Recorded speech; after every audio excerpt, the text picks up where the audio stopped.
और सती जी बिना बुलाए जय आदर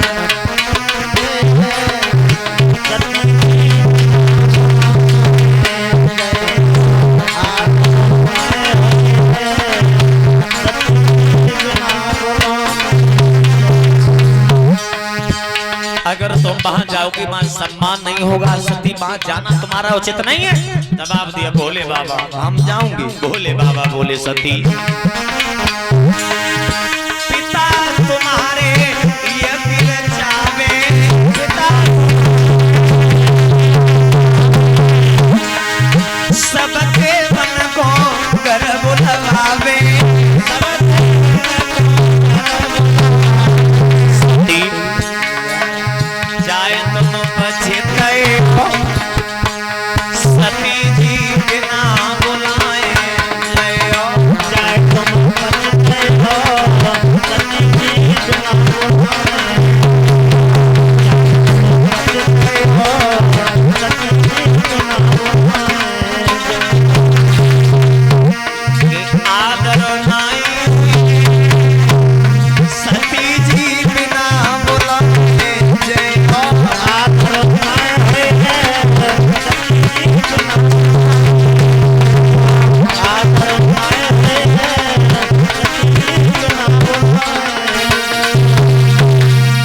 सती मैया जो रहे सती मैया भोले बाबा की एक बात नहीं मानी। जब भोले बाबा की कोई बात नहीं मानी सती पहुंच गई अपने पिता के पास में। पिता के पास में जैसे ही पहुंची सब सखियां रहे साथ की सहेली भी नहीं बोली। मां थी मां भी नहीं बोली। जब मां नहीं बोली अपमान बर्दाश्त कर लिया और स्थानों की तरफ नजर गई। सब देवताओं के स्थान हैं पर अपने पति भोले बाबा का कोई स्थान नहीं है। माताओं के अंदर एक गुण मुझे बहुत अच्छा लगा। स्त्री के लिए पति चाहे जैसा हो स्त्री के लिए पति चाहे जैसा हो पर याद रखना मेरे भगवत श्रोताओं हर मैया अपने मायके में जाने के बाद में अपने पति की इज्जत रखती है। ये गुण माताओं के अंदर बहुत मुझे अच्छा दिखाई दिया। मैया सती जो रहे सती जैसे ही भोले बाबा का अपमान देखा अपना अपमान बर्दाश्त कर लिया पर भोले बाबा का अपमान बर्दाश्त नहीं हुआ। कुंड के पास में बैठ करके अपने पति भोले बाबा के चरणों में ध्यान लगाया और शरीर को जला करके राख कर दिया। पवन देव से आदेश दे दिया पवन देव अगर हो सके भोले बाबा तक हमारा संदेशा पहुंचा देना। पवन देव के द्वारा संदेशा पहुंचा गया। कैलाश पर्वत पर भूतनाथ भोले बाबा समाधि में लीन थे। समाधि जैसे ही खुली गजब हो गया।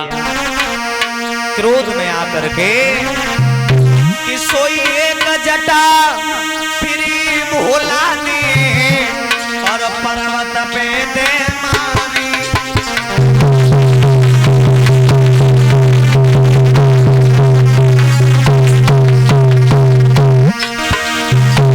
एक जटा भोला ने पर्वत पे दे मारी। बाजीवा वाई जटा से पैदा हुई वीरभद्रशाली।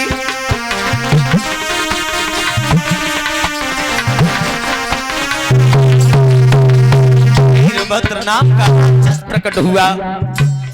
दोनों हाथों को जोड़ता हुआ वो राक्षस बोला पिताजी अब तो वीरभद्रियों पे बबुल मुझे क्यों बुलवा हुए। अब तो वीरभद्रियों पे बबुल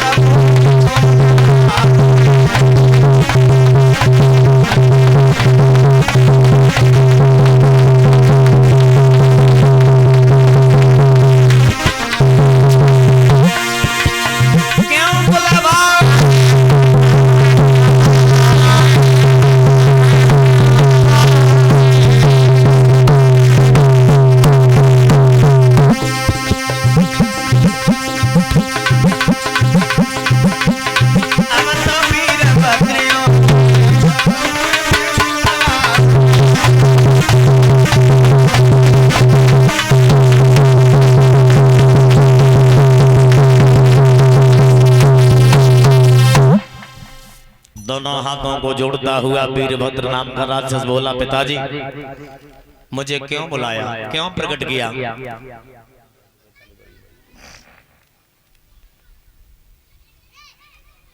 जैसे ही वीरभद्र नाम के